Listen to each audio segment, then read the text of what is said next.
Kak Wid, aku sudah selesai. Ternyata enak juga ya makanan di era ini, haha. Kamu bayar pakai apa? Ada semacam prasmanan di sana, aku ambil saja, hehe. Haha, dasar kamu ini ya. Ayo kita pindah kemana lagi? Kak Wid, aku penasaran dengan proklamasi. Boleh ke era itu sebentar, Kak? Oke, kita akan ke era kemerdekaan Indonesia. Wow, ini toh suasana saat itu. Lihat, Kak, orang-orang di sini penuh semangat.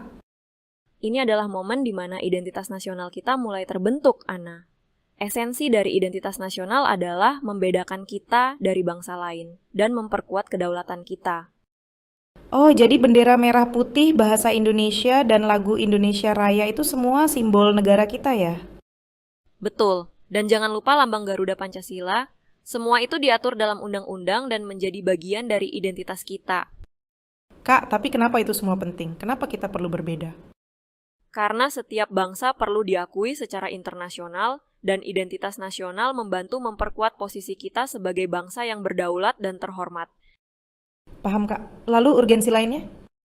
Indonesia itu negara besar dengan beragam etnis dan bahasa. Identitas nasional membantu menyatukan kita semua dari Sabang sampai Merauke.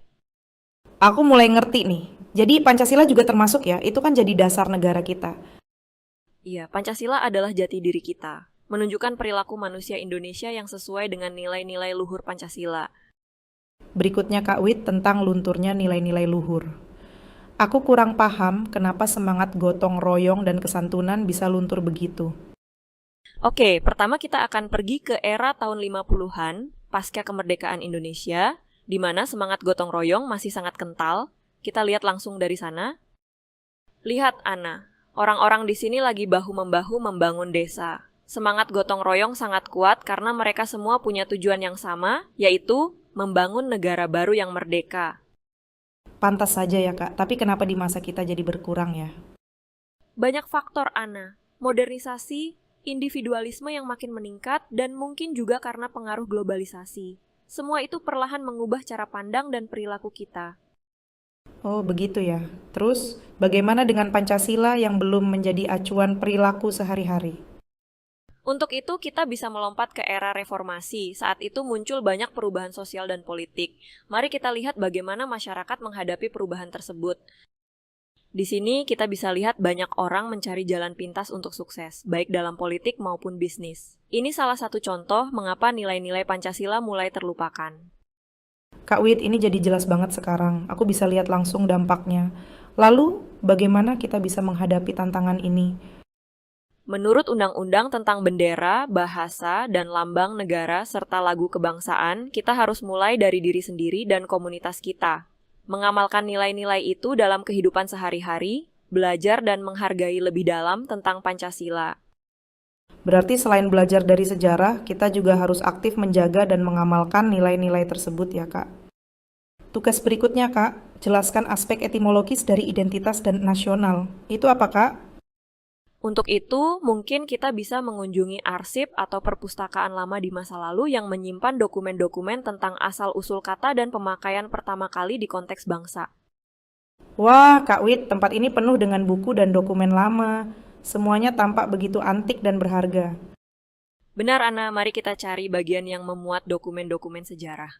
Perhatikan bagaimana kata-kata identitas dan nasional mungkin digunakan dalam konteks yang berbeda dari sekarang. Ini dia Kak. Aku menemukan sebuah dokumen dari era kolonial yang membahas tentang administrasi dan kewarganegaraan.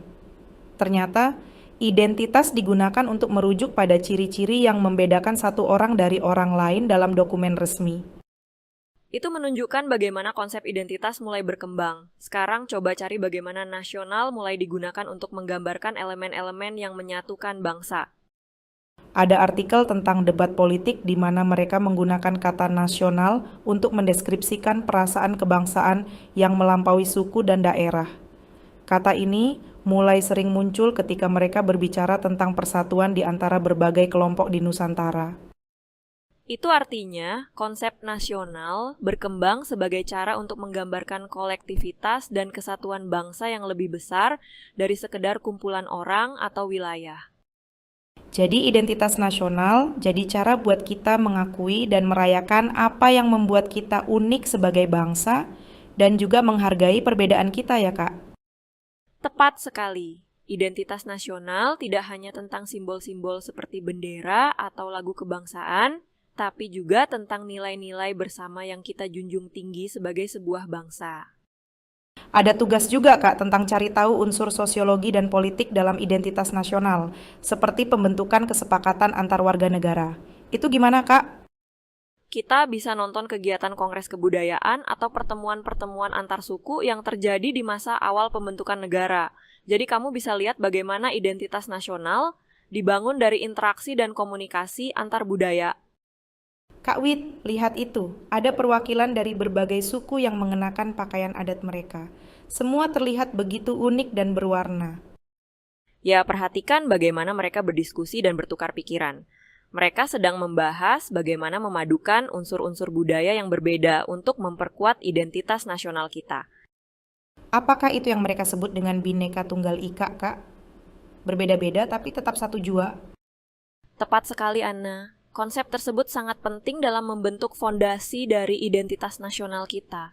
Kita adalah bangsa yang kaya dengan keberagaman budaya, tapi semua itu menyatu dalam satu kesatuan bangsa. Gimana? Udah semua PR-mu? Sebenarnya udah dari tadi Kak Wit, hehe, aku penasaran dengan beberapa era saja, jadinya aku ajak kakak ke era tertentu, hehe. Dasar kamu, Ana. Baiklah, saatnya pulang ke masa kita ya. Mesin teleportasinya nanti panas, kita nggak bisa pulang.